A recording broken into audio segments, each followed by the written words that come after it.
WDG4 में engine control panel पर लगे उपकरण हम देखते हैं। तो ये है हमारा इंजन कंट्रोल पैनल। तो इस पर कौन कौन से उपकरण हैं लगे हुए हैं वो हम देखते हैं। तो सबसे पहला उपकरण आ जाता है हमारे पास में dynamic brake cut in cutout switch. तो ये जो स्विच दिख रहा है आपको, ये है dynamic brake cut in cutout switch. ये किस काम आता है dynamic brake cut in cutout switch? तो इसकी दो पोजीशन होती हैं, एक तो कटआउट है, ये लिखा हुआ है कटआउट, और ये है cut in. Cut in position पर DVR कार्य करता है। अगर ये कट इन पर है तो यहाँ पर क्या करेगा, DVR कार्य करता है। अब इसकी पोजीशन ऊपर की तरफ रहती है, कट इन की जैसे ऊपर की तरफ इसको बांधा हुआ है। और दूसरी पोजीशन होती है कटआउट, जो नीचे की तरफ है। यहाँ नीचे करेंगे तो कटआउट हो जाएगा। और कटआउट पोजीशन पर DVR हमारा निष्क्रिय हो जाता है, डायनेमिक ब्रेक है हमारा निष्क्रिय हो जाता है। और यह स्विच हमारा कट इन पर होना चाहिए और तार से सील होना चाहिए।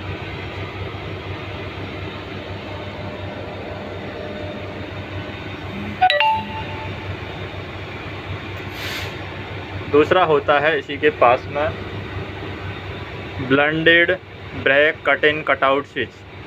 तो blended brake cut in cutout switch है, उसकी भी दो पोजीशन होती है, लेकिन इसमें दिया हुआ नहीं है।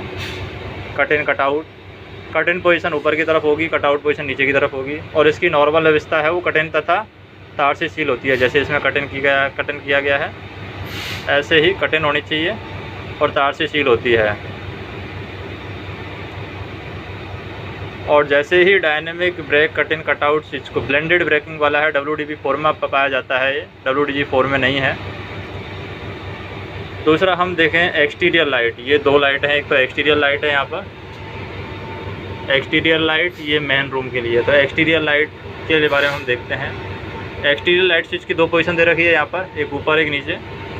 ऑन एंड ऑफ होती है, ऑन ऊपर की तरफ होती है और ऑफ है हमारी नीचे की तरफ होती है। इस स्विच को ऑन करने पर क्या होता है, फ्यूल फिलिंग के लिए लॉकों के दोनों तरफ लाइट जल जाती है। एक्सटीरियर वाली लाइट है ये। फिर दूसरी है मेंटेनेंस लाइट स्विच है, ये मेन लाइट स्विच बोल सकते हैं इसको, मेंटेनेंस लाइट स्विच। इसकी भी दो पोजीशन होती है, ऑन एंड ऑफ।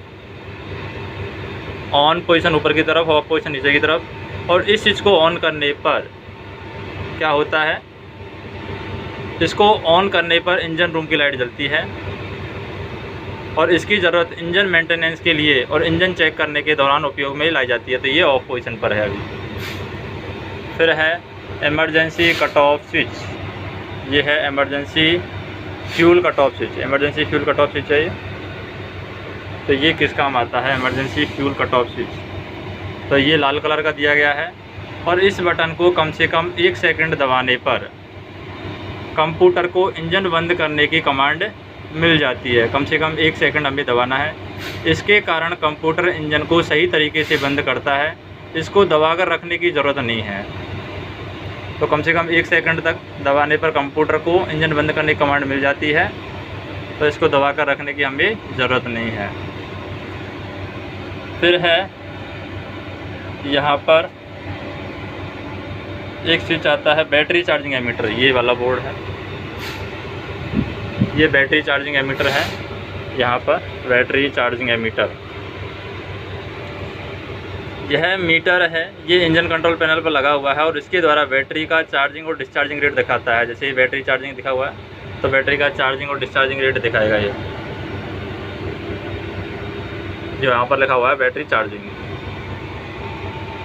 फिर है क्लासिफिकेशन लाइट स्विच है, ये वाला बोलते हैं हम classification light switch, classification light switch. तो इसकी 3 पोजीशन है, एक तो कैब एंड फॉरवर्ड की तरफ, एक है लॉन्ग हुड फॉरवर्ड की तरफ, और एक मेन में होती है of position. Cab and forward है, ये स्विच को लेफ़्ट दिशा में घूमने पर कैब एंड की तरफ ये होती है सफ़ेद, ये चिन्ह है, ये जाता है। और लॉन्ग हुड की लाल क्लासिफिकेशन लाइट जलती है। किसकी जलेगी, लॉन्ग हुड की लाल क्लासिफिकेशन लाइट जलेगी। और दूसरी तरफ ऑफ पोजीशन पर हम कर देते हैं तो इस पोजीशन पर दोनों एंड की किसी भी प्रकार की लाइट नहीं जलती है। और लॉन्ग हुड फॉरवर्ड की तरफ करते हैं तो ये क्या होता है, ऑफ पोजीशन से राइट पोजीशन में घुमाते हैं तो लॉन्ग हुड की दिशा में जल जाएगी, और सफ़ेद लॉन्ग हुड की दिशा में सफ़ेद और कैब एंड की दिशा में लाल क्लासिफिकेशन लाइट यहाँ पर जलेगी।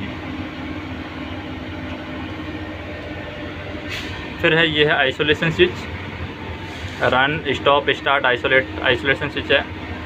तो ये कंट्रोल पैनल पर लगा हुआ है, इसकी 2 पोजीशन है, start stop isolate and run position. तो इंजन को स्टार्ट करते समय स्विच की पोजीशन इसी अवस्था में रहती है। जब इंजन को स्टार्ट करते हैं और इस समय इंजन के आरपीएम ऑटोमेटिक बढ़ते हैं जब इसको स्टार्ट की तरफ रखते हैं, लेकिन ट्रैक्शन मोटर को पावर नहीं जाएगी, जिससे लोको हमारा गतिमान नहीं होगा और रन पोजीशन पर जाएगा। जैसे रन पोजीशन पर है, इस स्विच को रन पोजीशन पर रखने पर क्या होगा, थ्रॉटल खोलने से ट्रैक्शन मोटर में पावर जाता है और लोको को गति मिलती है।